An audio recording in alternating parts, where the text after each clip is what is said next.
You're listening to FFOP Radio. Reach the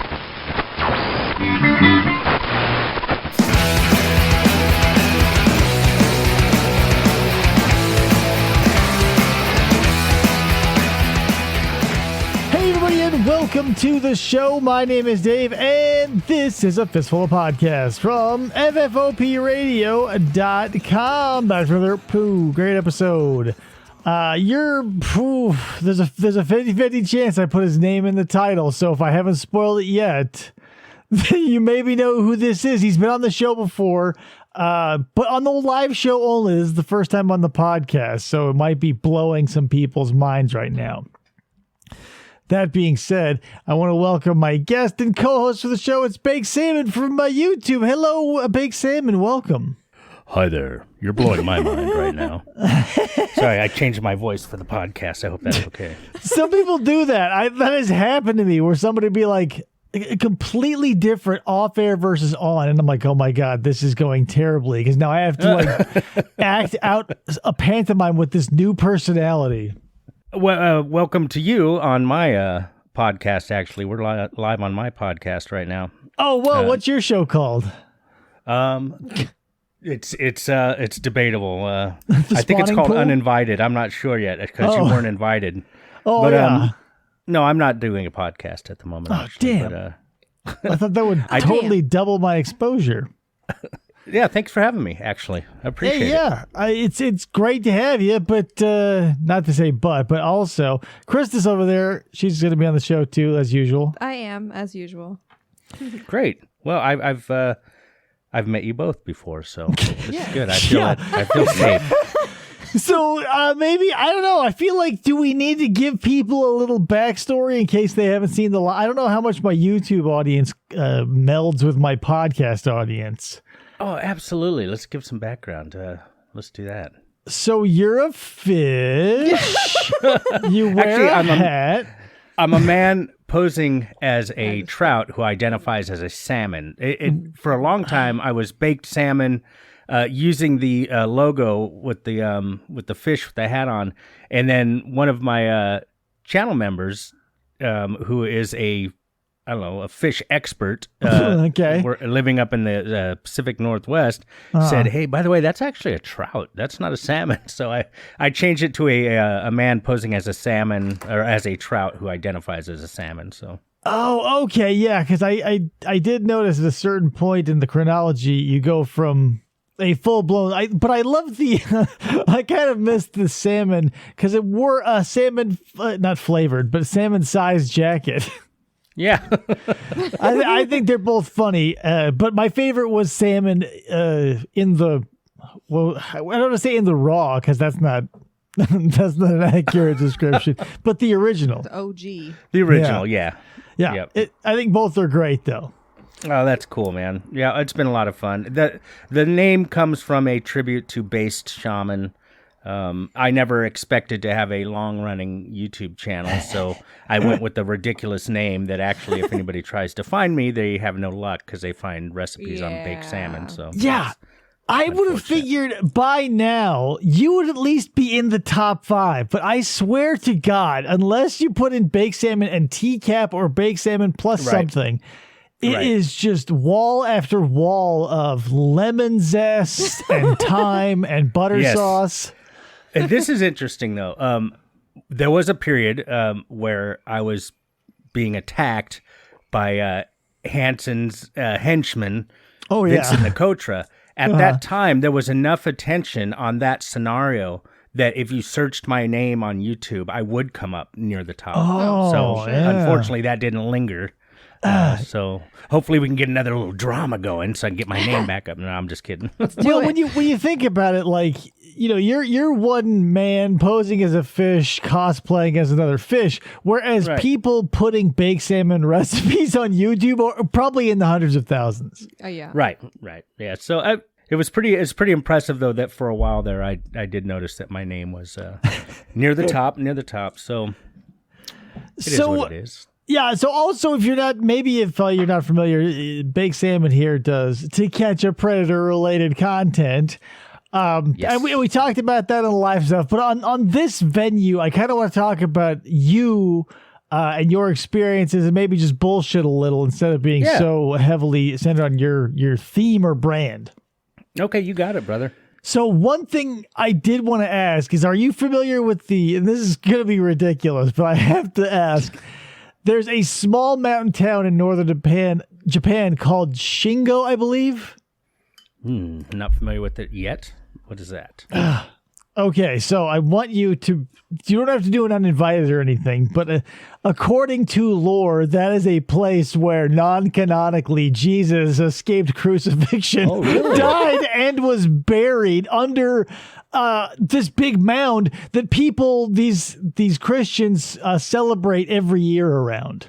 I see it. Yeah, Shingo Village, Tomb of Christ. Interesting. Atlas Obscura.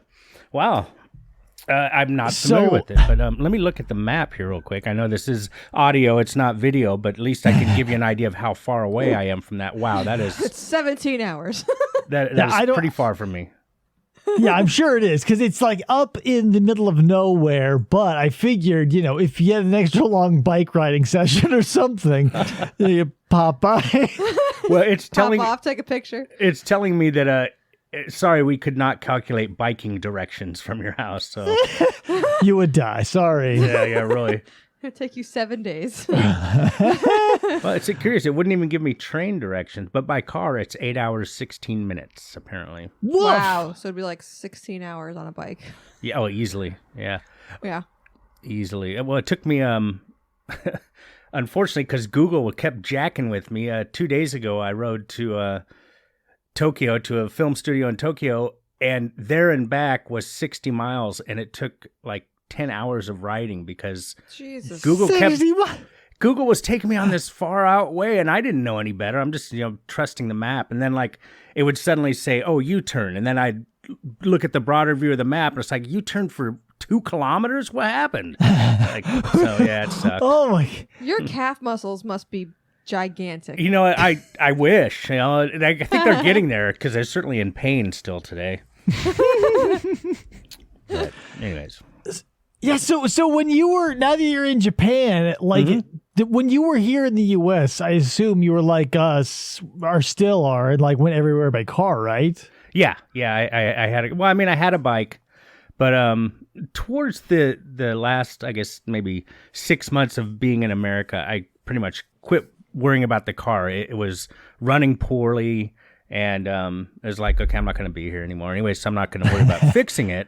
And right. So even though it ran, it was just like, I'll just take my bike. And I was using the like the bird scooters. Oh yeah. Plus I don't know if you have like those in your town. Are they just like the rechargeable, rentable, like you use your card on them or something? Yeah, exactly. Yeah, they're getting, like, we had a big boom, and I think a bunch of them got destroyed because people out here are assholes. But they're starting to slowly come back because I feel like people miss them. Yeah, I enjoyed it. It was, I wish it was a little bit cheaper, but it wasn't that bad. It was like $1 a minute or something. Really? And so what's the top speed on that thing? Because now, if you can, downhill especially, that might be worth your while. Yeah, I was thinking it was, or I'm thinking, if I remember correctly, it was around 15 miles an hour. Maybe 20. Huh. It wasn't screaming by any means. Put some nitro on it. Yeah. Oh yeah, like those things are insane because when they were here, I had a flash of like, oh, that's where they all went. We were in downtown Mesa, local reference, but whatever, small town, and there's just like this voice going, call police, or it's some robot voice just repeating this thing, and it's just one of those scooters that some homeless dude jacked, put in his cart, and was just dragging around. And the GPS was like trying to tell the people around it to be like, help! And it was almost like a murder in the not I Am Legend. What was it? iRobot? Yeah. Oh, that's hilarious. Watching an iRobot murder. That's hilarious. Well, somebody had at one point, because the ones that I rode, I don't know that they had any audio feature, but I remember when they first appeared in San Diego, somebody had hacked into the audio and was able to like emit whatever sexy or nice. curse words or something to have those be coming out of the scooters.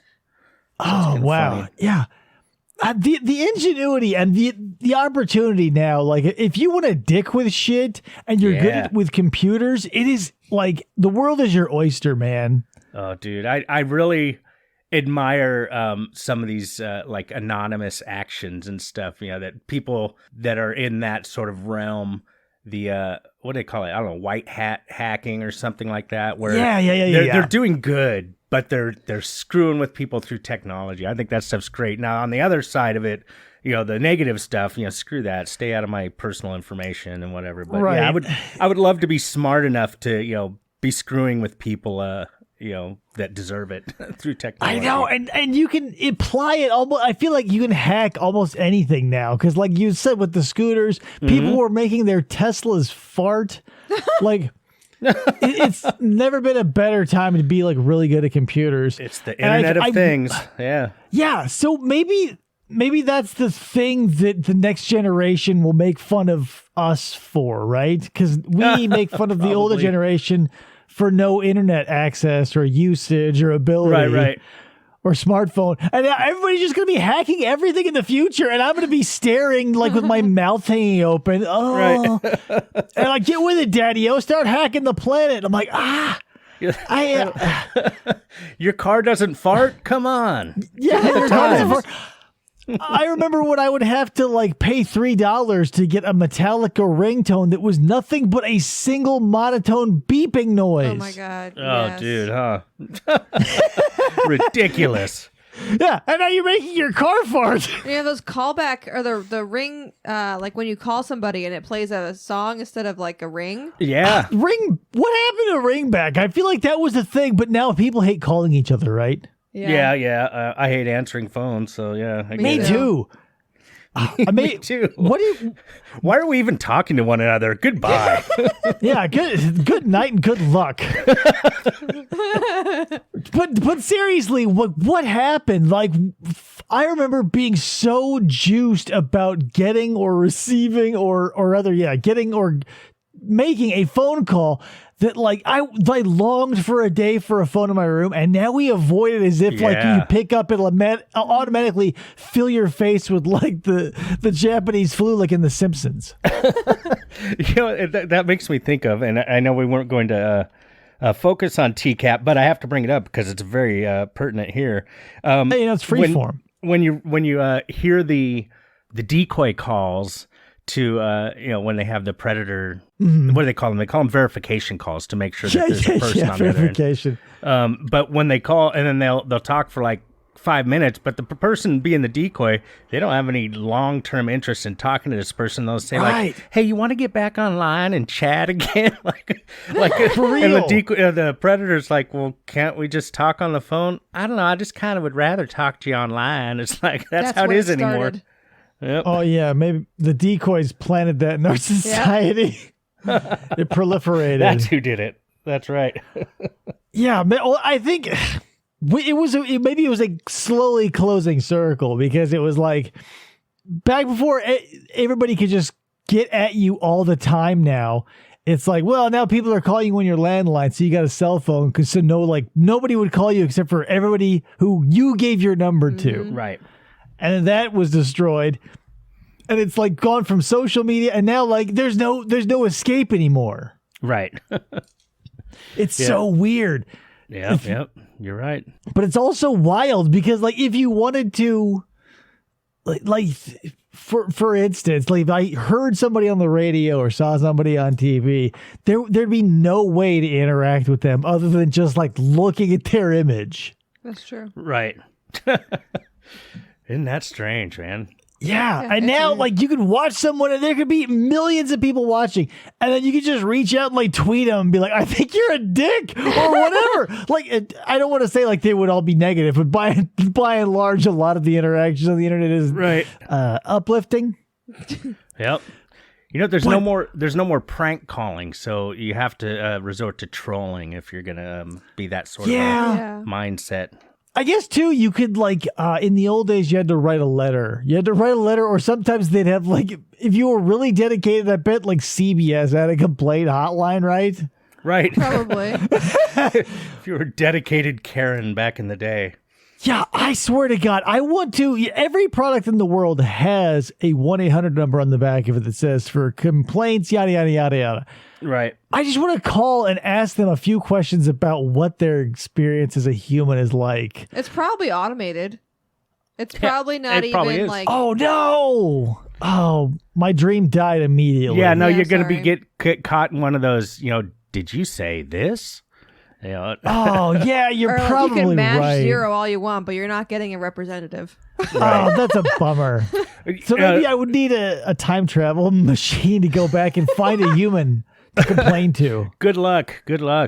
Oh, Along those lines, I recently did a channel member only stream where I watched some Periscope Films training Right. videos, right? Owned by Periscope Films, unfortunately, because those were wild. they're great, but come to find out, they don't give you a copyright claim, they give you a copyright strike. That will get your channel taken down if you get 2, 3 of those. So I got a copyright strike from a stream that I did a week ago with 10 viewers or something, and I tried to contact Periscope to, one, get them to remove the strike, and also to say, well, what does it take for a guy to use some of your footage, because it's kind of shitty, honestly, that I can't play a 70-year-old training film. Right, for technology that doesn't exist anymore. Right, and I have their, information on it. It says periscopefilm.com or whatever, and it's got their watermark on it, and it's like, okay, so you're going to strike me for that. Ridiculous. But then when I went to the website, it says, here's how you can contact us. You can send us an email or use the live chat box, on the screen or whatever. So I'm like, okay, I'll use that. Well, guess what? There's no person on the other end. It's just like it's trying to decipher. It's an algorithm or whatever. It's like, okay, well, what do you want to know? And then you type it in. And it's like, canned answer. You're like, did this help you? No. Okay, well, we'll try again. It's like, screw you, man. Oh, man. That is wild. Yeah, it sucked. And you know what? They did say, so screw that thing. I sent them an email and they responded to me. You know how much it costs to use their stuff if you want to show it on YouTube? It's $25 a second. What? Yeah.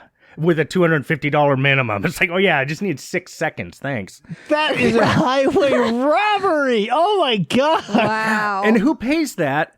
And come on, dude, I'll give you $20 to let me show a video. You're going to get nothing on it. Who's going to watch? I don't know if you guys saw that channel member only stream, Yeah. but before it got taken down, it's like, how to die in one easy lesson. And it's like there's a training video for like going to Vietnam War or something. Right. Who else is watching that? Dude, I'll give you $20. Shut up. Yeah, $25 I know, a it's second. Yeah. It's copyright and intellectual property is something that even if it's worthless, people will, like the quote unquote owner, the rightful owner or whatever, will hold it like as if it is like Yeah. water in on a desert planet, right? Like, holy shit, this is not Dune, and you don't have a fucking cup of spring water. That's not Kevin Costner's piss, you motherfucker. Like, go easy on the shit. Yeah. It's not Waterworld and you got a cup of dirt. No, For real. Yeah, some people are just like so precious about their shit, and that man. just seems like wild stuff. Oh my gosh. Well, we tried doing a live. Yeah, we tried doing a live of a public domain movie, and it killed it twice. Yeah, that's happened to me. Sometimes I'll end my live streams with copyright material just because I want to share it, and I know that the stream might get taken down. Yeah, yeah, I've seen a couple of those. But they were, that's funny. Yeah. Yeah, I don't know. It's weird. So, especially you being a full-time YouTuber now, like, are the rules constantly changing or what? I'll tell you what, the rules, they do change, and and sometimes it's in a noticeable way. But mostly they're so tight-lipped. They're super vague about what's expected of you. They've gotten a little better, like on the profanity and stuff. Before it was like, if they're asking you to tell them whether your video is if it falls into these categories, does it show any, something violent? And then it has subcategories of violent, like, slapstick or, graphic gore or whatever. And you're having to tell them. And then if later they decide, oh, wait a minute, you misinformed us. That's not slapstick. That's actually dangerous activity. And so now we don't trust you to tell us. So now every video you put out for the next 10 videos or whatever is going to be unsuitable for advertising. That used to be a thing. And it's oh my gosh. Yeah. So, so then you're hedging your bet, or what's it called? Not hedging your bets, but you're erring on the side of caution, going, well, I guess maybe this could be considered that. So I better mark that. And then it's like, unsuitable for most advertisers. Like, fuck. So recently they've at least made it to where, is it in the first 30 seconds or the last 30 seconds of your video? Do you have any of this kind of profanity, for example? Because that's really the only thing I'm at risk of in my my videos is the profanity, or possibly like if I'm doing a chat log reading, like, is it discussing something really bad, like, children being harmed or something? Yeah. So now at least I know that, and that's gold. I mean, they should have given us that a long time ago. Don't do it within the first 30 seconds. Don't do it within the last 30 seconds. Okay. That is wild. Yeah, it's a weird thing to navigate. It hasn't completely pissed me off, except for the copyright striking. Like when my channel got taken down before, it was like just some jackass that's saying, "Oh yeah, that's mine." And then they ask you, they have you fill out a form. Which part of it is yours, and what was the original called? So I did like, Baked Salmon 2018 TCAP recap. And Vincent Nicotra, sends them an email, because I got all the stuff that he sent them. And it says like, he took that from Vincent Nicotra's 2018 TCAP recap. And it's like, it was just BS. But because of the way the law is, YouTube can't do anything, For me, I'm not making them money. At least I wasn't back then. And so it's like, hey, sorry, take him to court then if it's not his. It's so wild. I like that concept is always like it's universal, and it happens so often. I have to keep pointing it out every time someone brings it up. And here it is again. It's this arms race of like the people who make the rules and the people who know how to fuck with the rules. Yeah. And the people who are patching the holes versus the other people who are finding new holes. And one is always faster than the other. And it sucks that like that system is so exploitable towards someone like yourself or literally anybody. Yeah. Like any system is so easy to be like, you know what? Let's turn it on this person. And like then it's like, well, it's halfway guilty until, well, maybe innocent later. Right. No, there's definitely people out there, trolls that look to exploit stuff and just to screw with people. Yeah, and there's been great YouTube channels taken down just from people wanting to be a dick, and that's a shame. And it's always a risk that you run, It's the dark side of hacking the planet, essentially. Like, because it doesn't, like, especially with everybody is like so invested in everybody else on the internet. Like, since I don't get it. Like, we wouldn't jump up each other's ass in person over opinions to the degree we do it online. So it's a strange place where you have to just assume that everybody is going to be cranked up to 11 all the time. Yeah, you have to assume, exactly. That's so wild. Like, but it goes both ways too. Like the type of person who is like an 11 asshole, you also run into that person who's like an 11 like Mother Teresa wannabe, and they're just as annoying, but like in an otherwise non-harmful way. Right, like you just have to like ignore them off your feed of whatever social media they're on, or if they're someone you have to interact with in real life, you just have to sort of grin and bear it. But equally annoying. Yeah. No, I'm with you there, man.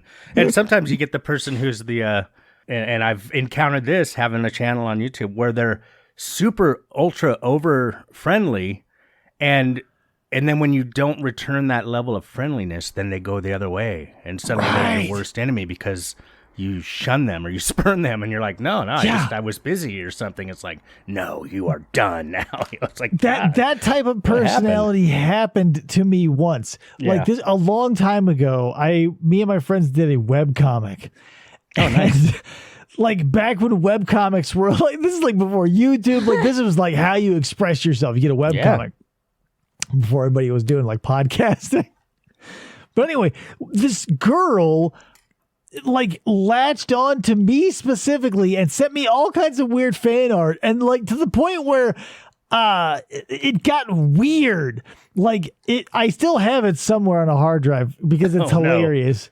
But it's like a nude drawing of me with a tiger tail covering my dong. Oh, have you seen this, Krista? No. Oh my gosh, you gotta find it why and you post hate it. furries?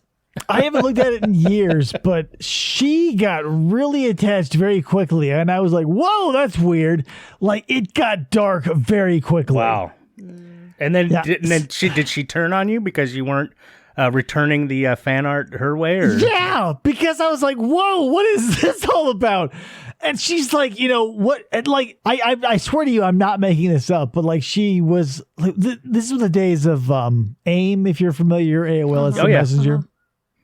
Yeah, I remember. So I would collect people on there, and obviously she showed up there because she was a fan of the webcomic and yada yada, and like just making up scenarios where when we meet, like we were gonna bang and like setting our wedding date and stuff. And I was like, all of this happened in like literally the span of days. Oh my gosh. It was wild. That's like Lorne level where he just fell completely head over heels in love with this vapid girl that he never hyper attached immediately, and I was like, whoa. Oh my gosh.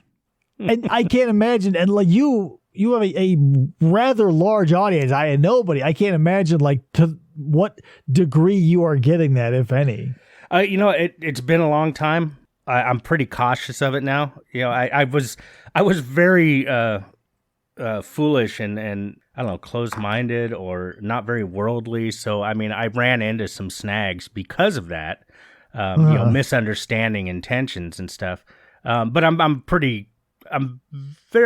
I'd say I'm very clear on it now. So I'm safe that, nothing gets too far. It's like, okay, it's pretty much arm's reach. Yeah, that's what we got. But, I want to just since, you're talking about the size of my audience and everything, I want to say I just reached 5,000 subscribers yesterday. That's radical. Yeah. I woke up and Dee Dee sent me a message, and Dee Dee is my, I call her my producer because she does all the stuff that helps make my show run easily. And she sent me a message, said, "Congratulations, 5,000 subscribers." So that's rad, man. Like That's awesome. Moving up. That is awesome. Where's your clapping sound? Don't you have a clap sound? Oh, Jesus. Hold on. Hold, please. God. Nope. Hold on. David's breaking everything. Okay.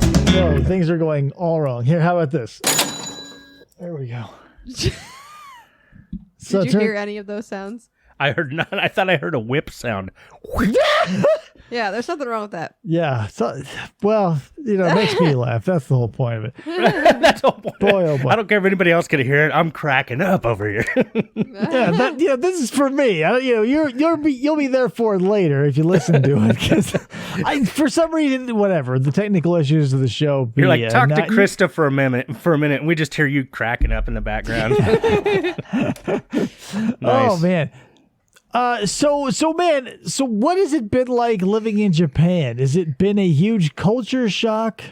I visited here several times previously, so I was kind of aware of how it would shake out, I guess, shake down, as far as like interacting with other with Japanese people and my neighbors and stuff.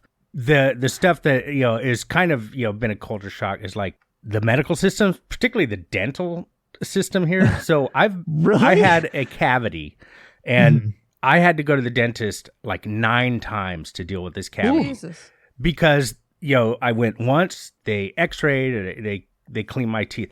They cleaned the upper teeth.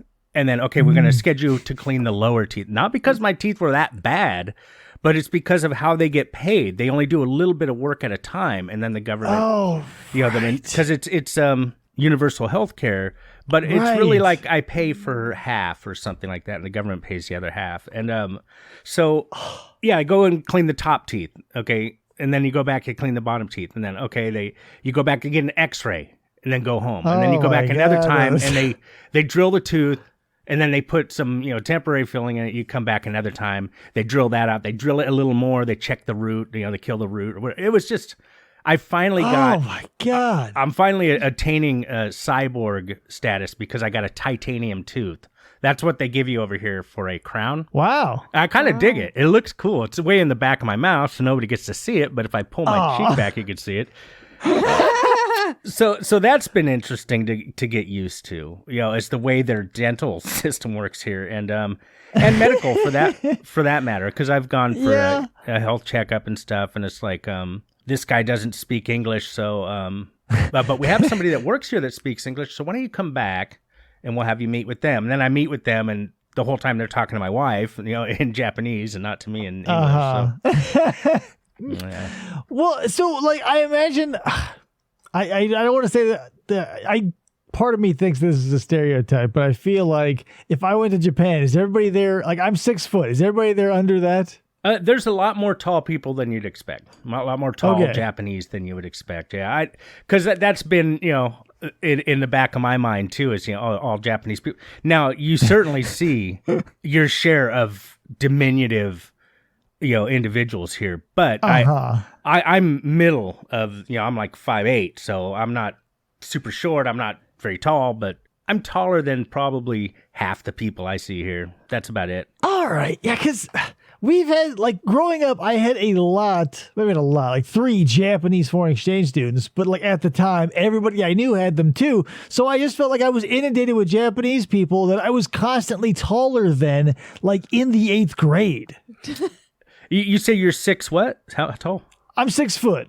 6 foot. Okay, I would say that if for example I go to the grocery store, I'm bound to see one person there that's 6 foot.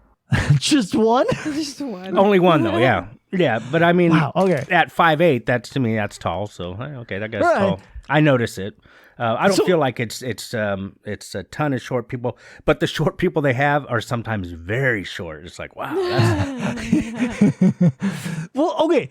So this is off topic too, but I want to ask you this because you are always wandering around on your bike and everything. Mm-hmm. Are you familiar with Bodhidharma? No. Okay. Damn it.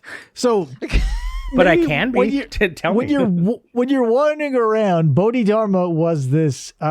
Basically, he was this Indian guy who brought Zen Buddhism to Japan. Okay, no, I know this. I didn't know that was the name, but yeah, no, I recognize it. So yeah, he has some toys based off of him, and they're everywhere over there. I understand, but I cannot find any over here. Are you seeing those all the time, or am I misled? Do you mean the little red head? The little face? Yeah. Oh, no, those are everywhere. I see those everywhere, yeah. Oh, my God. I want one of those, but I can't find them anywhere. So the story is, the reason why he's just ahead is because his mythology, he came from India to Japan to bring Zen Buddhism. One guy cut his own arm off to impress him, and he's like, all right, that's cool. And one story said that he meditated toward a rock so hard that his impression is in it.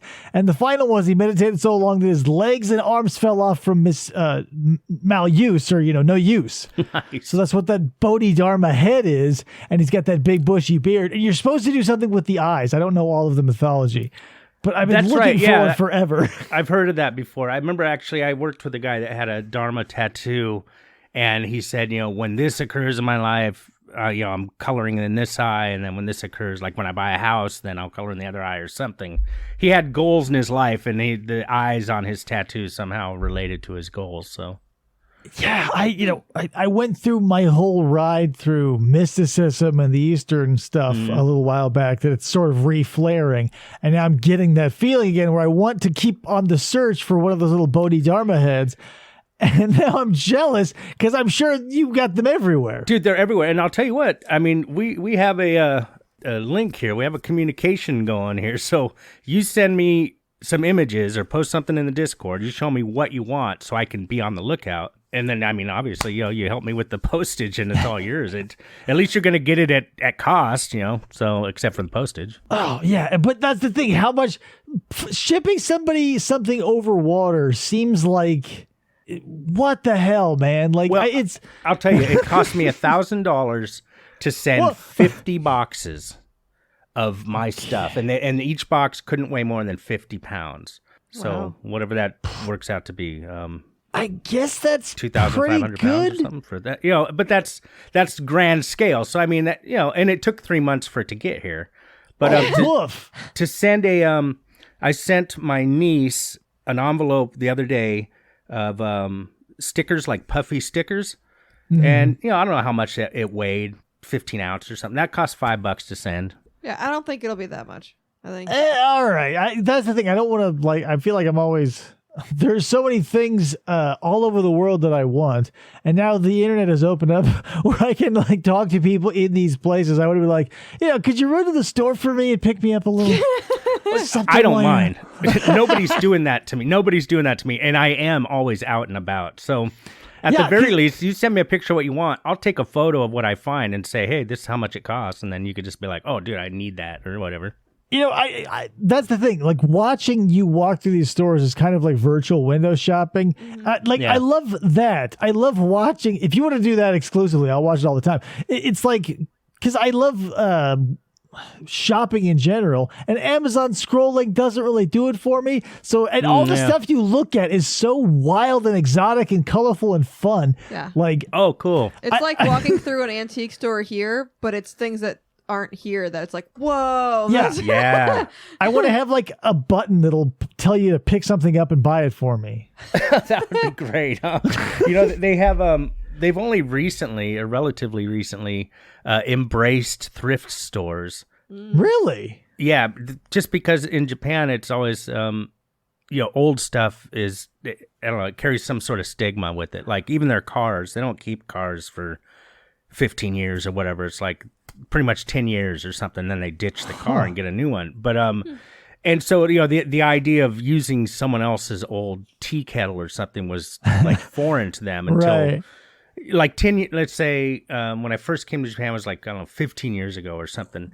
And I found one resale shop at that time, really tiny, and it only sold weird T-shirts mostly, but it would have Johnson Family Picnic or Family Reunion 1987. And they were kind of cool shirts, but they were it was just this little niche thing. And then now they have actual thrift stores that are really fun. And what you're saying about when I walk through a store here, you're seeing stuff that you don't see over there. Well, the thrift store is the same way. So maybe I need to do that. Maybe I need to film myself going through this thrift store, because there's not only weird Japanese stuff that you won't normally see, but old Japanese stuff, stuff that people clearing out their attics and stuff, and I don't need this anymore, and whatever their equivalent of Oregon Trail is. The equivalent of Oregon Trail. Nice reference. Nice. I can't imagine, because thrift stores are kind of like anthropological sites. Because when you go through them, it's stuff that is just too good for the trash, but only barely. Mm-hmm. Right. And even then, it's debatable sometimes. And even, it's debatable. But, if you go, from here, I go from town to town, or I don't anymore, but back before COVID, I would go from town to town and pick, different thrift stores, because each of them would have a different flavor, and some that is not being metaphorical. Yeah. There will be... One place I knew was always a place where people who owned cameras were constantly dying. Or there were other places I would hit up for furniture, other places I hit up for clothes that would be the cleanest. Nice. And you just sort of absorb the culture. And it's kind of a funny no man's land too, because when you go to the rich part of town, the stuff that they think is a little too good for the trash is immaculate. Whereas in the town where I live, I feel like it might as well be knee high and I'm pushing through it and there's no rhyme or reason. I gotcha. Yep. Nice. I love me a good thrift store, though, whether in Japan or in the United States, man. I could spend a lot of time in there, and especially if they have a good book section. Oh, forget about it. I'm there for hours. Oh yeah, like it's so fun. It's almost like a museum that you're allowed to like touch stuff, and if you break someone, no one gives a fuck. Right. Like, it's a museum of humanity that is constantly half off depending on the time of day or day of the week. Right.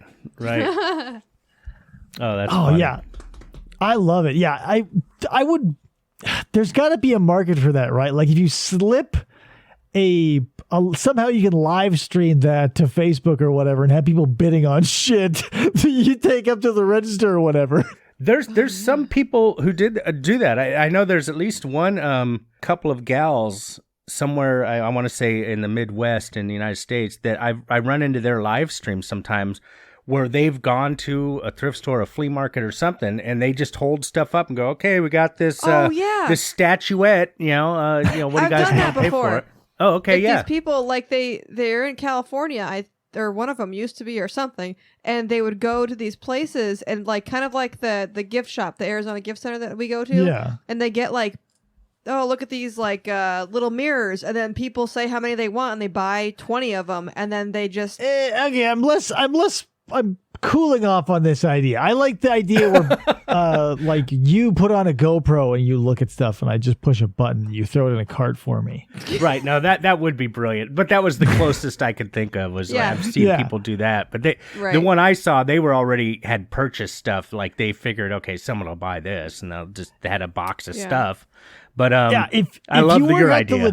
If you work out the logistics of like getting some earpiece and like getting a live feed, and maybe you don't want to be like inundated with people like making you throw shit in your cart, but let's say you limit it to 10, 5 or 10, and like each person has their own sound drop. Let's say that'll play in your ear when you look at something and you can grab it. I would be in there every time. That's so funny. Oh my God. You just need to have like Dee Dee on the watching the chat totally. and then in your ear. Yeah, no, and that's how the people that I saw doing it before. One of the gals would be showing stuff, the other gal would be watching the chat and saying, "Okay, so and so wants that," and I think they would just give a price. I don't think it was bidding. They're just like $20. Who wants it? Or whatever. Yeah. And but your idea is funny, and I think it's doable. I think it's totally possible to do something like. And I've done a live stream before where I wasn't in the thrift store, but I had gone through the thrift store and taken photos of funny T-shirts with poor English on them, and I remember people in the chat saying, "Oh, I would totally buy that. That I want that," but I wasn't there. It was just something I had visited, so I think it's possible.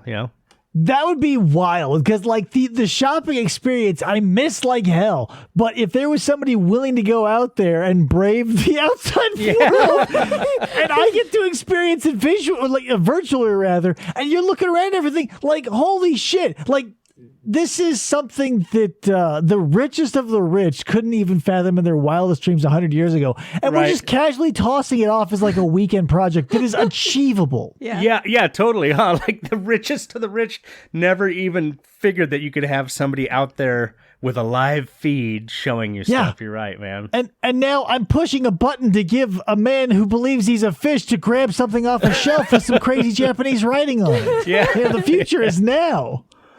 Oh, that's funny, man. Yeah, you're right, man. I got to look into that. I got to consider that. Even just to do a one-off, just to see. Because it would be shopping funny. with salmon. Yeah, it would be funny. Yeah. And if people were giving me the money straight to my PayPal or whatever, it's like, okay, it's yours. Here it is. I'm buying it. So... Like I would be sitting there, Zelle open, and just like racking up a total. No, that's classic. And I have a PayPal credit card too, so it just takes the money right from my PayPal. So I could pay right at the register. Here you go. The money's already in there. Listen, you know what? If you don't take this idea and run with it, I may steal the shit out of it because this might be half of my intellectual property. Oh, that's all right, dude. We'll work something out, man. And it goes full circle, right? Because we started off talking about people getting screwed for copyright. Yeah. So okay, how about this? TM, everybody listening, this is trademark. Baked Salmon and FFOP Studios conjunctively. We own 50% of it each. Nobody touch this idea. I swear to God. You better not screw me, Salmon. Yeah. don't screw me over, Sam, and I'll send Mr. Muscles after you. Yeah, nice. I hear he's Mr. pretty Muscles. strong. Yeah, he is pretty strong. That's cool, man. Oh yeah, I think part of me loves that idea simply because, like, I sort of fell in love with the concept of virtual shit. Like, before I got my motorcycle, I would look up just dudes who would put a GoPro on their helmet and take a nice ride, but shut the fuck up. Or, somebody just like walking through Disneyland and not talking. Like, I love that shit. And to be able to interact with them is semi kind of creepy. Like, what's that movie, Surrogate? I don't know, but I get where you're going with the creepy thing. It feels very proto, like tapping into like almost Altered Carbon level shit, but that might be cool. But at the same time, you could always just turn it off. You're like, well, I'm getting creeped out. I'll just stop streaming. What was? Oh yeah. Have you seen? I don't want to bring that up. That was shitty. Have you seen Altered Carbon? No. Oh my god. I'm gonna recommend that to you. Boy, oh Only boy. the first season. Do you like sci-fi? Yeah. Okay. I was lukewarm on sci-fi until I read the Altered Carbon trilogy, which goes in order of rating. First one, boom, 10. Second one, the sequel, 7.5. Third one, 4. Hard pass. The series though, first one, oh my god, I love that fucking show. It is handled just right. It is a detective noir sci-fi with fucking Star Trek bullshit happening and all that great stuff. Where is it available? It should be on Netflix still, hopefully.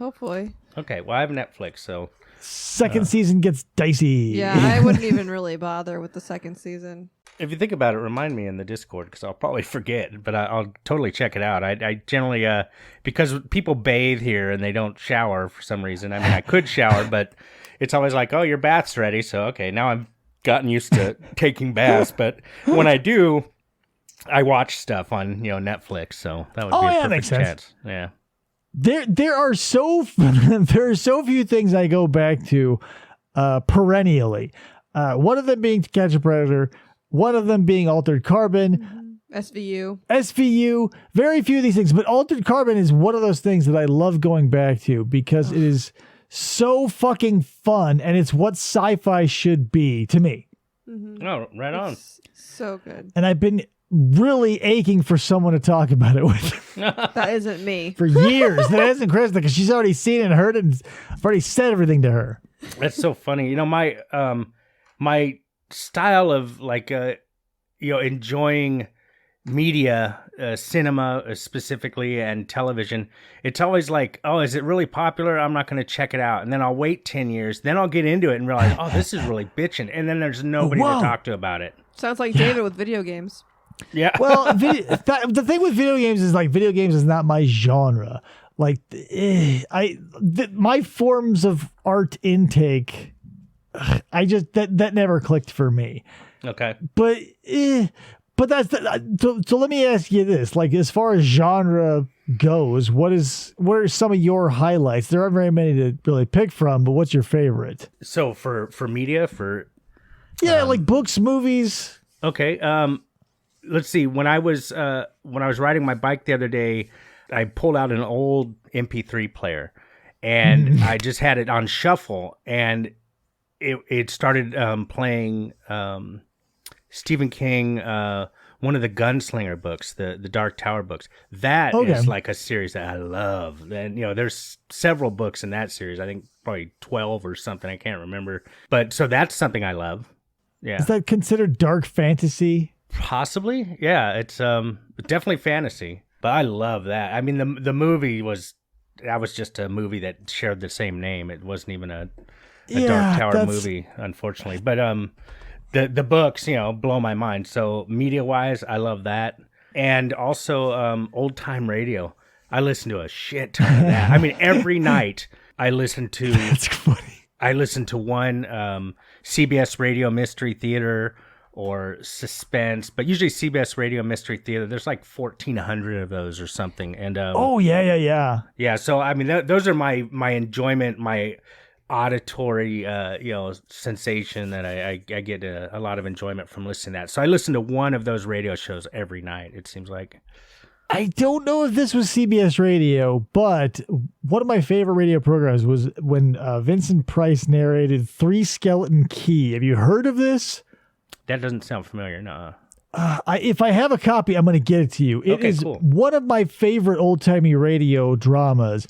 It's technically horror, but it's like pretty safe because it's obviously whatever. And it's Vincent Price, and it's akin to The Rats in the Walls if you're a Lovecraft knower. Okay.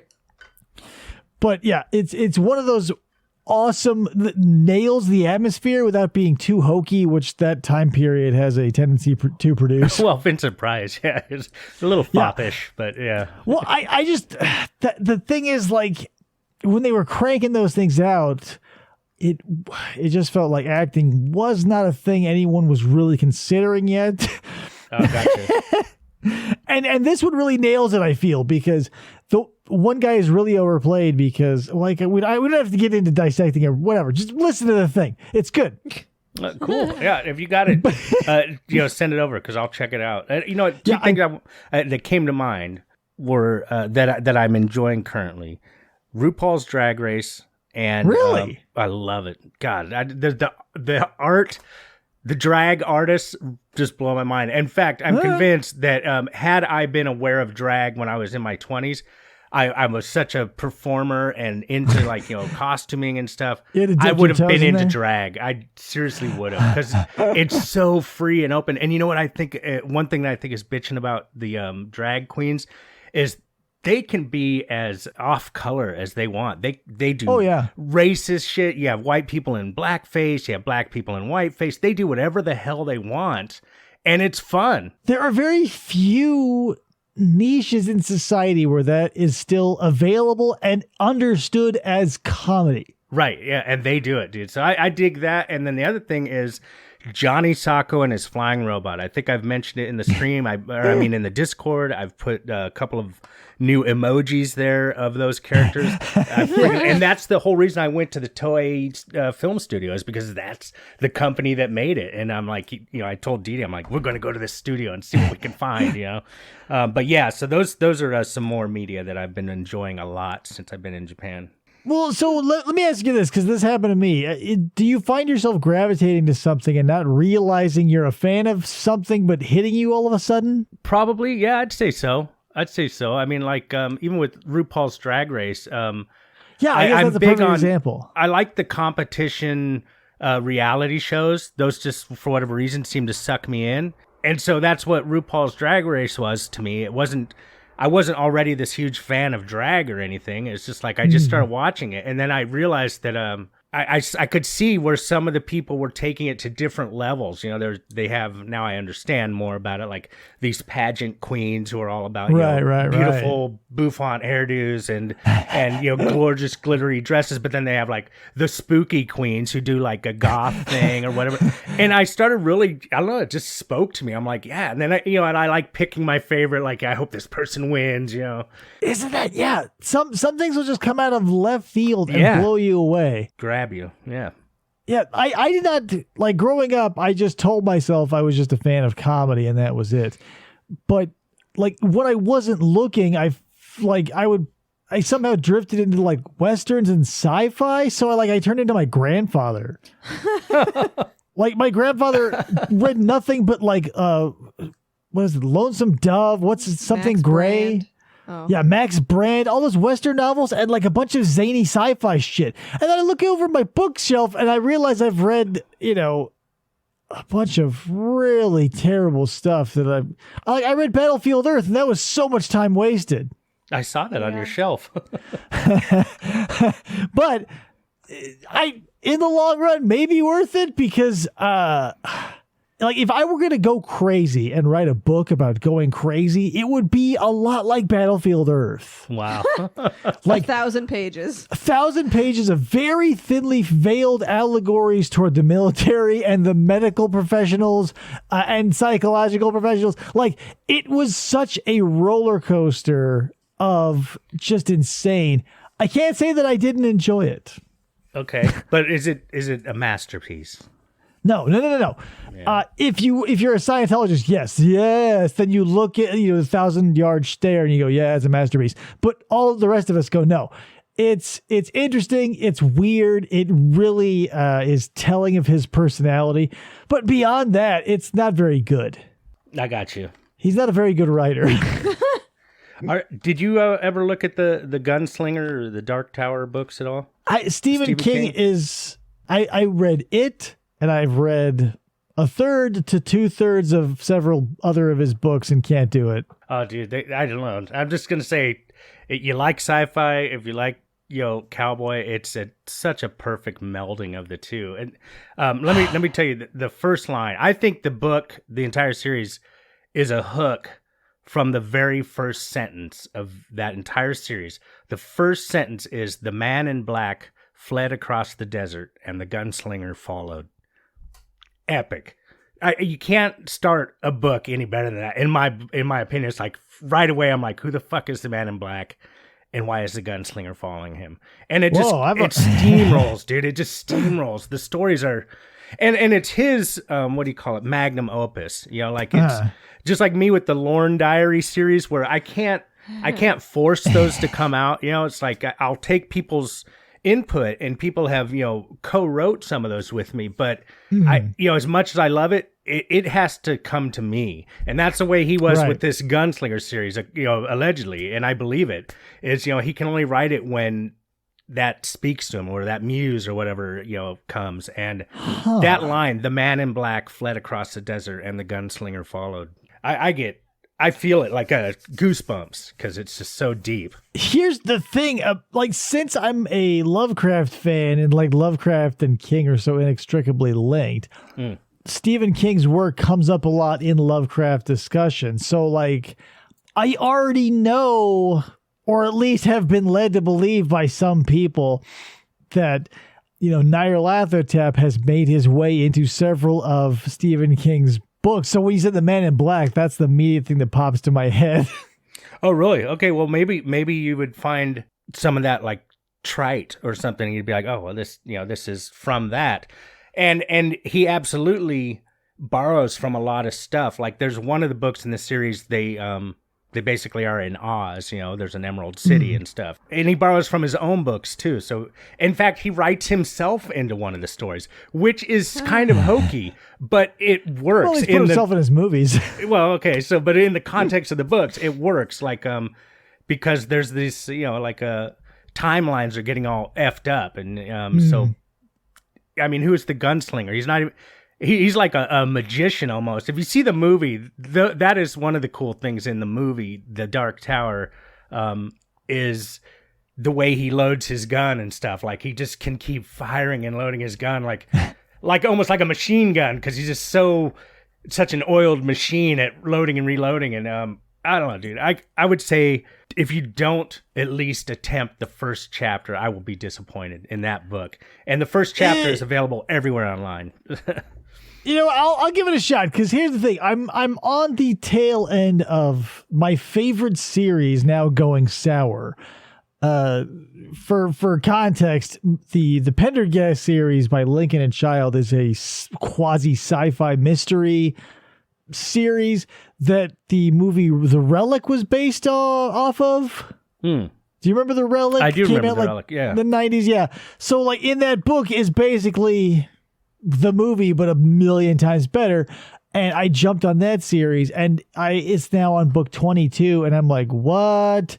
Wow. It's that part of the series where it's that crappy Family Guy joke where it's the cartoon of Stephen King going, lamp monster. We are at that point where all the sci-fi is gone. It feels like a marriage that died 10 years ago, but you're still sleeping in the same bed because no one has the balls to move to another room. Right. So moral of that story is I'm looking for a new series, and this might be at my alley. I was looking for a mystery, but I shouldn't pigeonhole myself. Yeah, I got you. That's probably a smart way to be. And I will say also, The Dark Tower, it doesn't get into the clown, the Shining, the madness sort of stuff that much. It's not typical I don't think it's typical Stephen King. It's not horror at all. It's not scary at all. His stuff, that's what was sort of a disillusion to me, because I had picked up it in, whatever, like everybody else did in what's the word? Preparation of the new, when they were releasing the first one, the new ones. And I thought, all right, I'm going to do this. And I was like, whoa, Stephen King is pretty good. I can see why people like him. And then I tried to do Salem's Lot, and I was like, what? This is just like it, but it's with Dracula. Yeah, and that's also one of his older books, I think. So, I mean, you got to give him a little leeway. Well, I gave him like 3 or 4 chances, and then I did The Stand, and I was like, this is, nah. It's so epic. I can't get into it. It's too epic. Yeah, I think I made it to the part, maybe like a third of the way through the book, and it still felt like they were introducing characters. Yeah. Holy shit. But whatever. Something about it, even like as I was reading it, I was just completely dumbfounded by all of the inane bullshit that in any other story I would be groaning to get through. Right. I don't know what happened in it. You know what I mean? Yeah. Is this stream of consciousness cast? I mean, can I bring up something totally random that's branching off of this? Yeah, go nuts, man. Have you ever read 2001: Space Odyssey? I have not read it, but I've seen the movie. Okay, dude, blew my mind. Like about 5 years ago or something, I got the audio for it from what's the company that has audio? Audible. I got 2001 Space Odyssey from Audible. Dude, the first like half of that book is about the cavemen, about the monkeys. It's so rad, dude. It's such a good book, man. But in the movie, it's like that's just a minor part at the beginning, right? Isn't that an Arthur C. Clarke joint? I can't remember who wrote. I can remember who directed it, but I don't remember who wrote the book. I want to say that's it, because there's a friend of mine keeps pushing him to me. So yeah, I think I even have a copy of it just waiting to be read. Oh, dude, it's really good. I was surprised. I mean, I don't know what led me to seek it out, but I had no idea that so much of the book is about the monkeys finding this obelisk. It's really neat. There are things in our pop culture and in our society that are so big, you just feel like you know them because of they've, filtered through a million different ways. Right. But to go to the source is so awesome sometimes. Like, sure. I went through a kick of going through around Halloween one year, reading the original Frankenstein, the original Dracula. Nice. And those really blew my mind, even though I've been fed the story of Frankenstein and Dracula a million different ways. Like, the story of Frankenstein's monster is so heartbreaking and tragic. Like, it's an actual story. Yeah. It's not just a jump scare. Yeah. And it's so wild. And then I got on this kick of I'll just read a bunch of classics. So I did some weird, I trailed off into Jack London and did The Call of the Wild, and it's whatever Little polar Women. opposite. Little Women. What's the opposite of Call of the Wild? Call of the Wild, yeah, nice. Now that's a tearjerker too, right? Well, what's the other one? He did the two where the dog goes to the wild and the one that comes from the wild. Okay, that's I'm picturing the wolf. And yeah, so Call of the Wild is the dog that goes wild after getting savagely beaten by literally every fucking human he comes into contact with, Buck. So you finally feel for him. You're like, yeah, fucking kill that dude by the end of the book. Yeah. Holy shit. You're right. Screw those people, man. I hate humans Not White now. Fang. Yeah, White Fang. White Fang. Yeah, White Fang is about a wolf that comes in and domesticates itself, essentially. Yeah. Gets a job, raises a family, right? Yeah, 9 to 5, has a couple of cubs. Yeah, all of those classics that are just sort of in the zeitgeist and have been regurgitated and or just forgotten. I was like, whoa, these are actually pretty wild. Yeah, there's a reason why these are so famous, right? Yeah, and then I got pissed off at all the stuff I was forced to read in high school. Yeah. Like that shit was like the house on Mango Street. I'm sure maybe now it would feel like something I would give a shit about, but or just like, I don't know. Maybe you have to be a certain age before you start identifying with these characters. I didn't like any books that I read in high school except for Catcher in the Rye. That was my only, and it still is one of my favorite books, and I couldn't even tell you why. I don't know. I just like it so much. You don't know what's going to resonate until it does. It's like with Baked Salmon and Rupaul. Yeah, right. yeah. I had no idea, but now I love it. And I think that drag artists are some of the most artistic people in the world. I honestly believe that. So I think it's cool. That's like me with cooking shows. I'm not a very good cook, but I'll watch Chopped a million times over, Nice, or like any other stupid food competition show. Because I'm like, man, that would look so cool. Well, you don't know what'll grab you because, like, given your druthers, if you say, "Well, what do you want?" It'll be I don't know or more of the same. You don't know what you want until something pops. Well, and that's about speaking about technology and what we didn't know that could be possible years ago. It's kind of scary to think about how stuff is fed to you based on what they think you want. So like you have this opportunity to be exposed to so many great things, but you know damn well that everything's listening to you.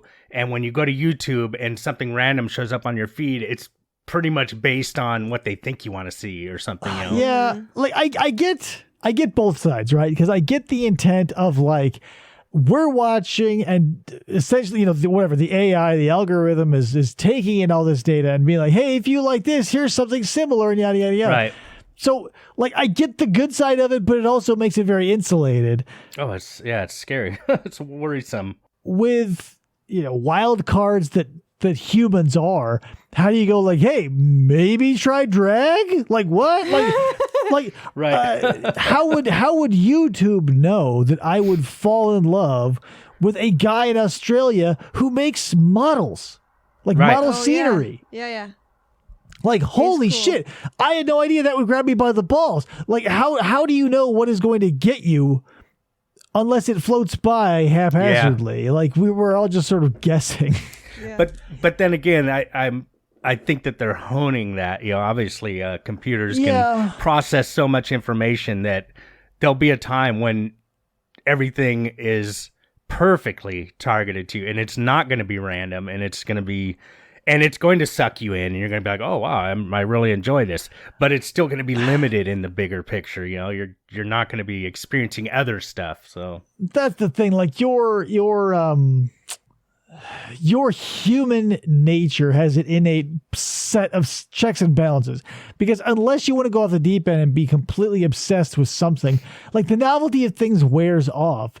So there's always going to be a built-in, like, you know what, I'm tired of cooking shows.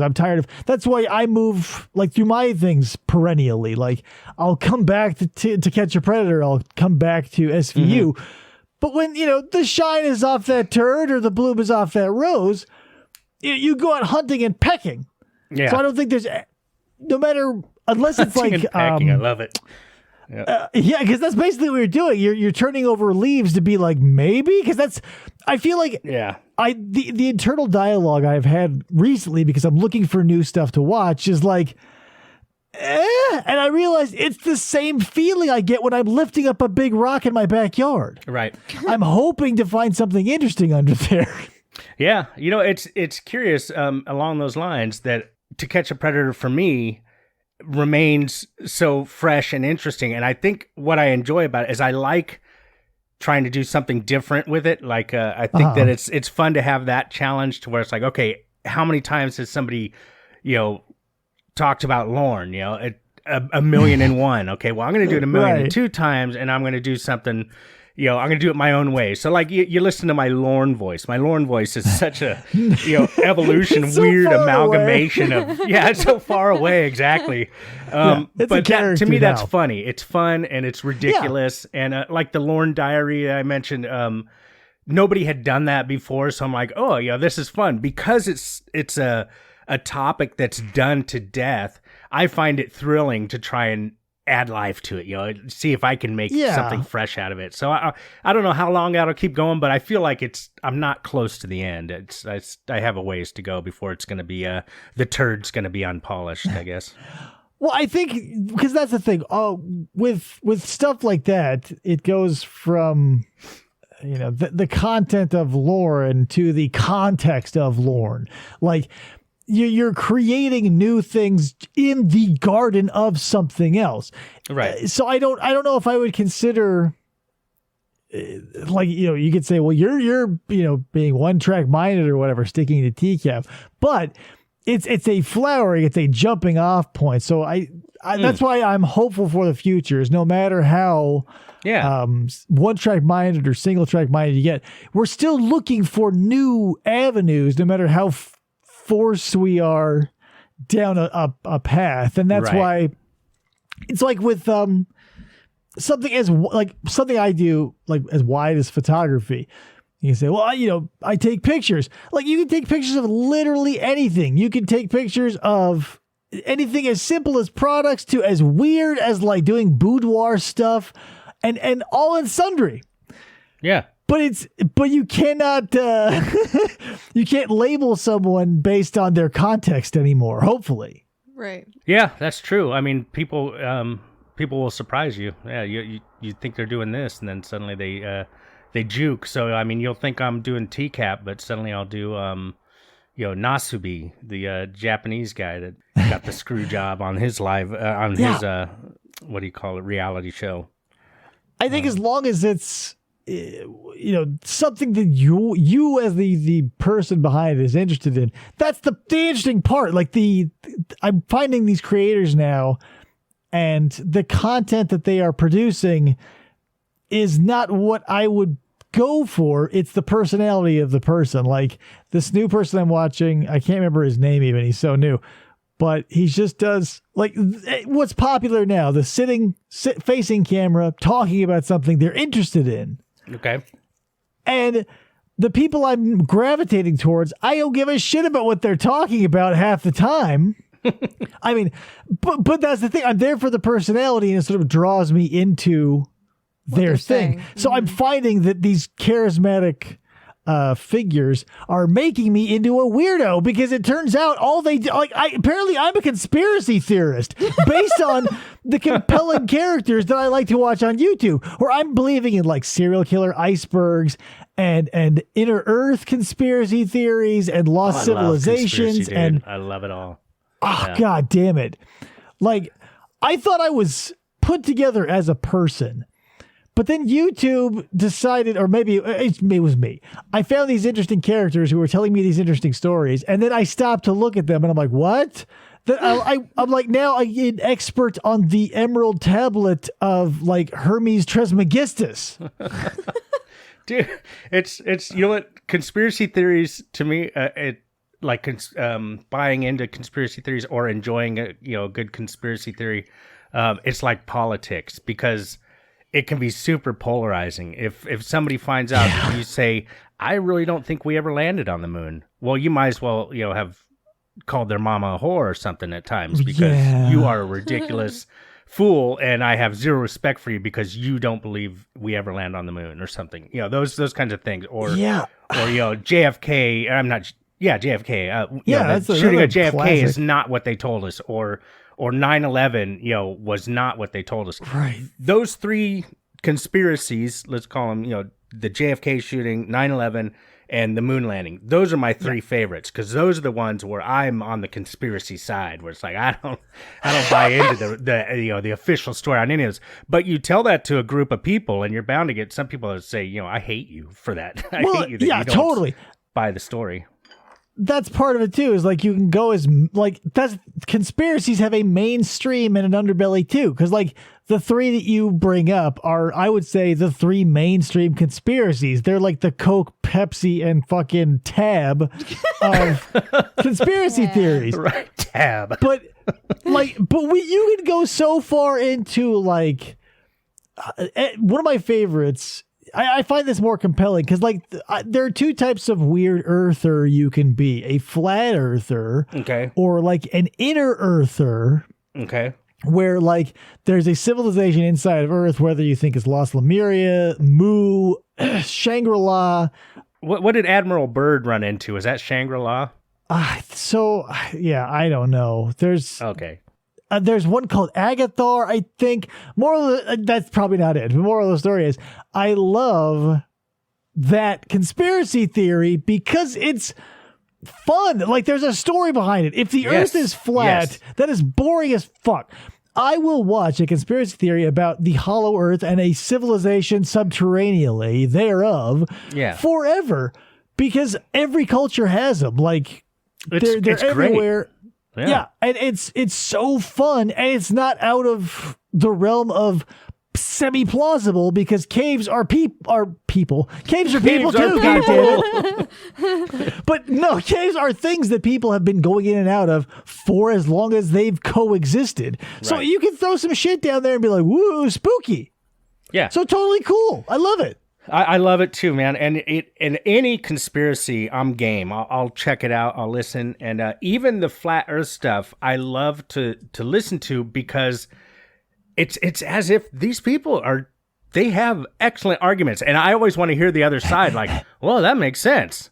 You know, like I never see if I see a counter argument to flat Earth, and don't get me wrong, I'm not buying into flat Earth, but I love that they have such, I think, intelligent sounding, at least to my, immature mind, arguments for why they say the Earth is flat. And I want to see a very calm-headed rebuttal, and I never see it. It's always like, those guys are fucking whack jobs, and it's like, no, come on, let's have an equally, sound rebuttal so that, we can see why they're wrong. Here's the problem, Baked. Here's what we got here is a problem of Bigfoot, right? Okay. Because it's the same. What you're saying is essentially like, why don't we just put 1 million cameras in all the forests and catch Bigfoot?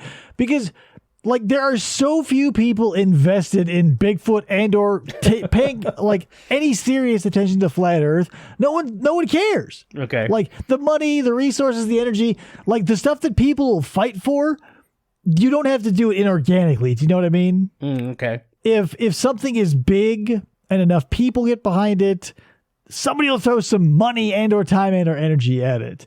But the reason why no one wants to talk to a flat earther seriously is because they've got day jobs or whatever. Right. Like like don't get me wrong, like doing stuff like that would be fun. I would never discuss flat earth because that is beneath even this show. Gotcha. But like a hollow earth I'll listen to because that's compelling. And for no other reason than I find it personally interesting. That's cool, man. I think Hollow Earth is great too, and the wilder the better. I mean, a Hollow Earth with a blue sky, bring it on. I'd love that. Yeah, the beautiful thing about history is that you get to fill in the blanks because we don't have explain what happened yesterday in any specific detail. Right. Good luck. What happened in 1890? Who the fuck knows? So. You basically, if you have no scruples or you don't want to cite sources, you can write yourself a blank check and say that there are ghosts or demons or sea monsters or rework anything. Sure. Isn't there a religion that's like the religion of last Tuesday or something like that, where they say perpetually the universe was created last Tuesday?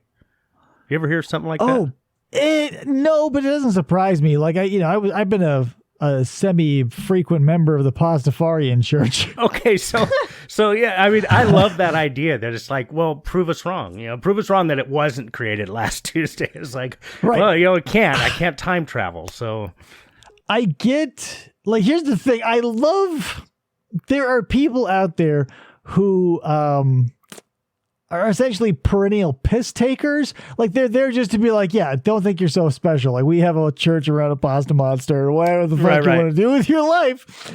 But the double edge of that sword that I always feel for are the people who get into it, who think that there is a flying spaghetti monster, who think the Necronomicon is real, who blah, blah, blah, blah, blah, blah. But there again we have personal choice at work. Right. If it wasn't flying spaghetti monster, it would be something else. So yeah, with those people.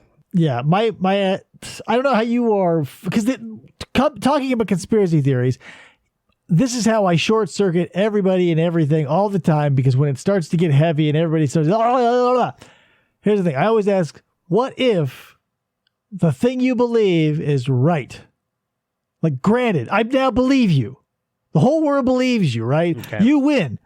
Now what? Where do we go from here? Right. I had this conversation with someone who believed in extraterrestrial visitation and UFOs and shit. I said, okay, I'll grant it to you. The government's covering it up and we'll never have access to it. Now what? Exactly.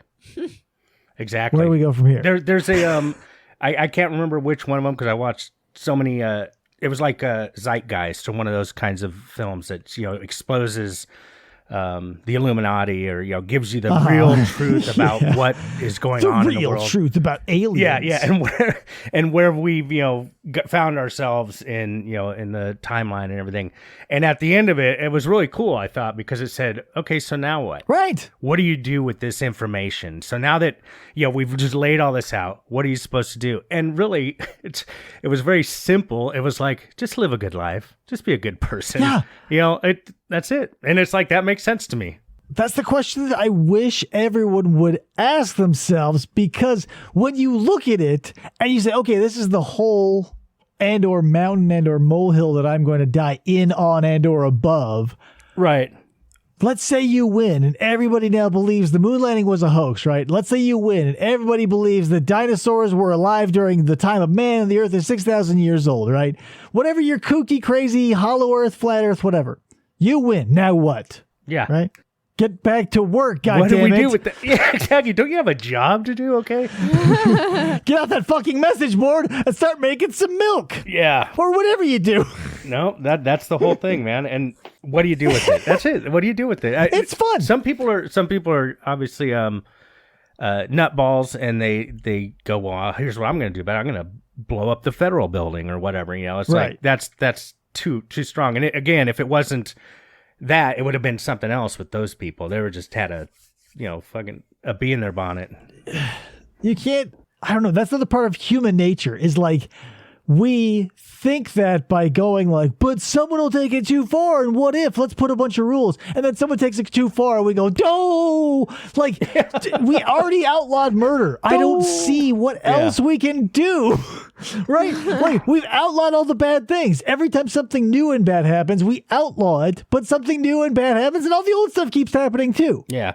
So now what? Let's just not get off all of our high horses, right? And we go, okay, we're doing the best we can. Yep. And you tip your head to the lady in the street and you go back to the bakery. Yeah. Whatever. That's it, man. Live a good life. Leave a legacy that people can say, oh, that was a good person.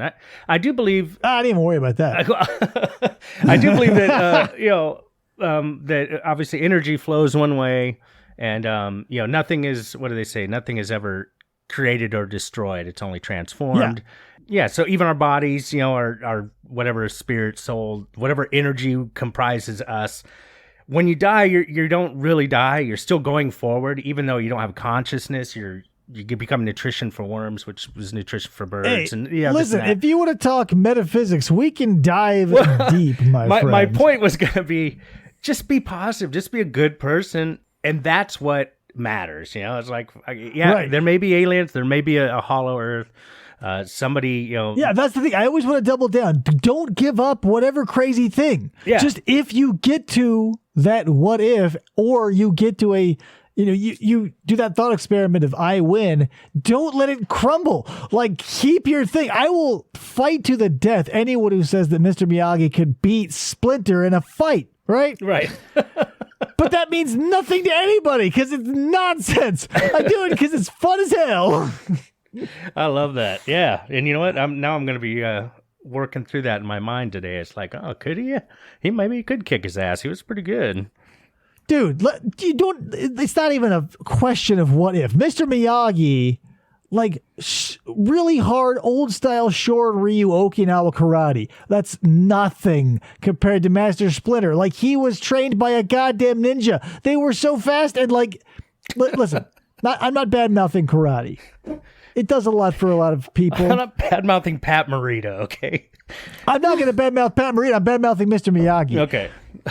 He's like the hard classical arts are too slow for the new age, fast, swift, like ninjutsu versus karate.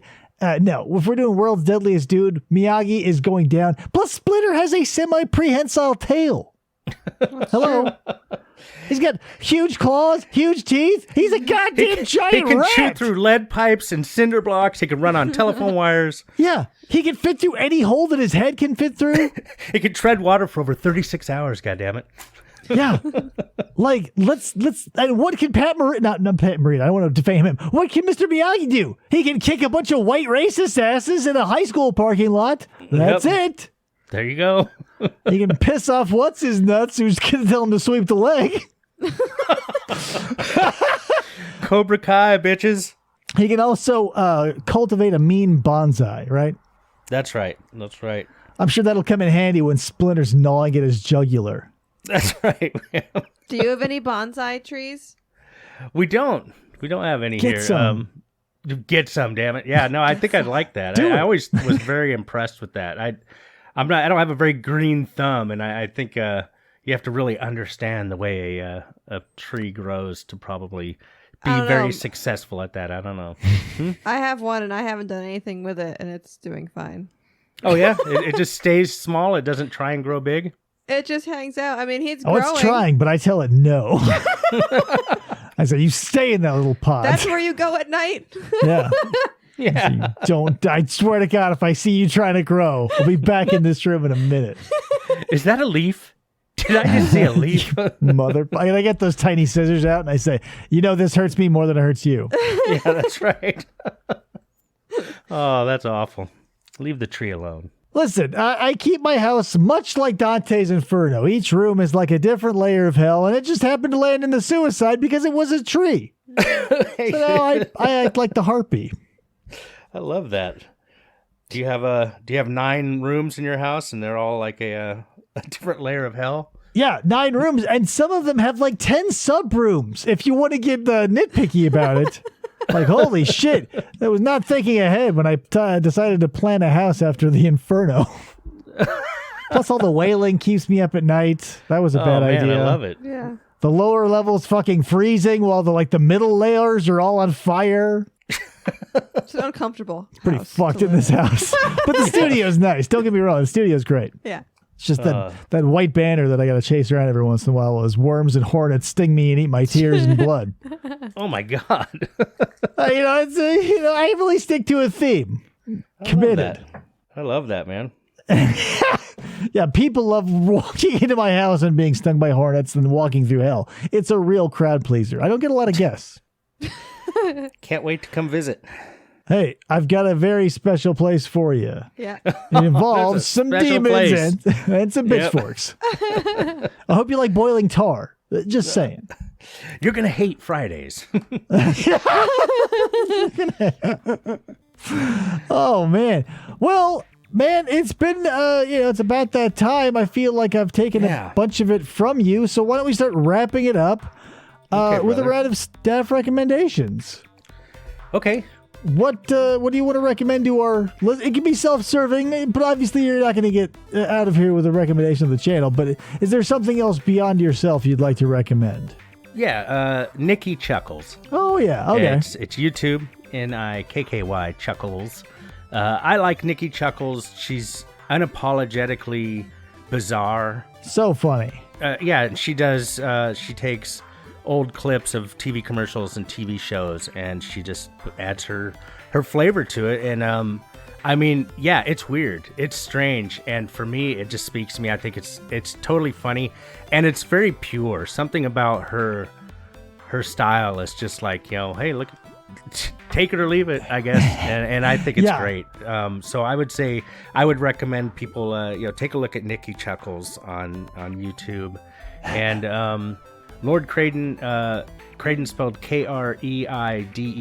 He used to be, he is a cello player. Okay. Lives in California, and he used to be in a band named Bela Lugosi. It was a nice cello, violin, and piano, and they were punk rock, but they were playing like classical sounding music. And Creighton now does a lot of live streaming, almost every day.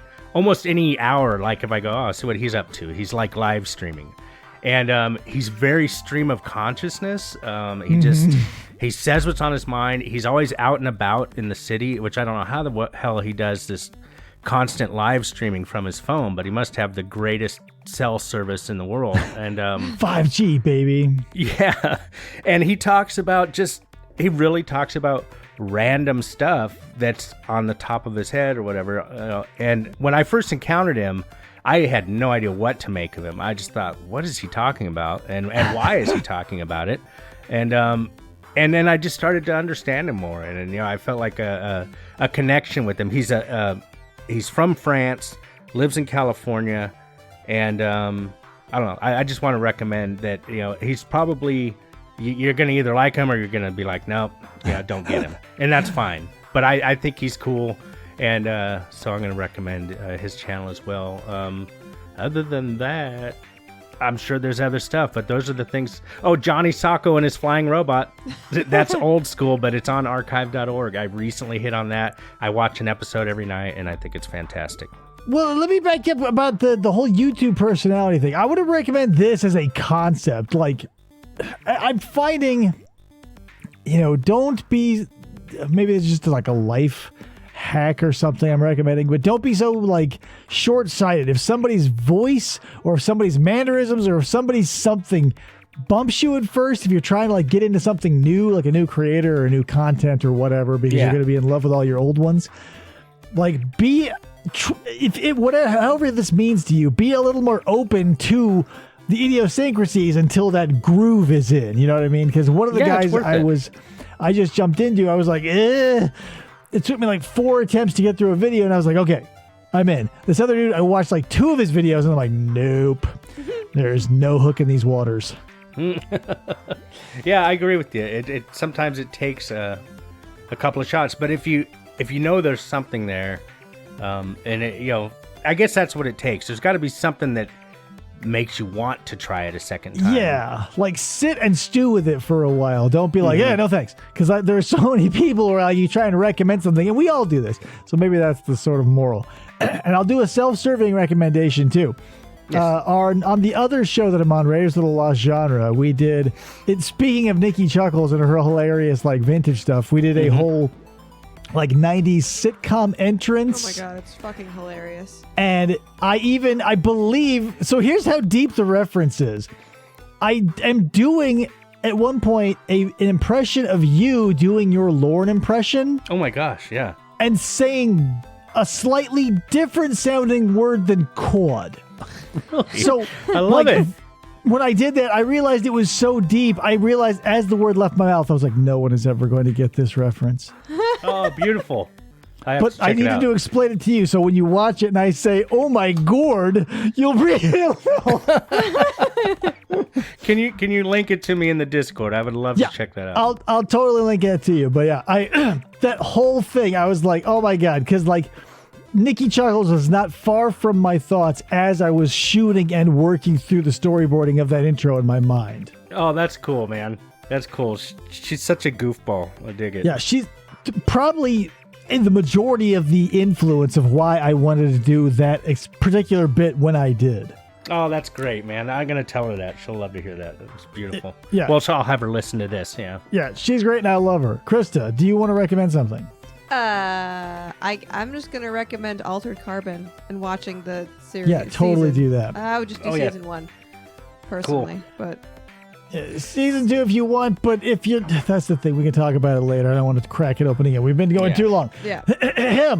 So I guess that's it. If you want to get into contact with me, you can. You know how I'm on all the stuff, and there's also the Discord if you want to be in that. Baked Salmon hangs out there sometimes. Mm-hmm. I've been known to. You know, it's when the tide comes in anyway. Yeah. Nice. I guess that is it. So until next time, I'm Dave. I'm Krista. I'm Baked Salmon. Ooh, God damn it. I never remember that I don't know how to close this show until literally this moment. And I'll catch you next time. Goodbye.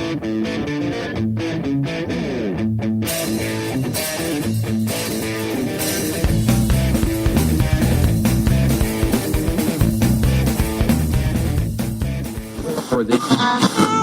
Try to.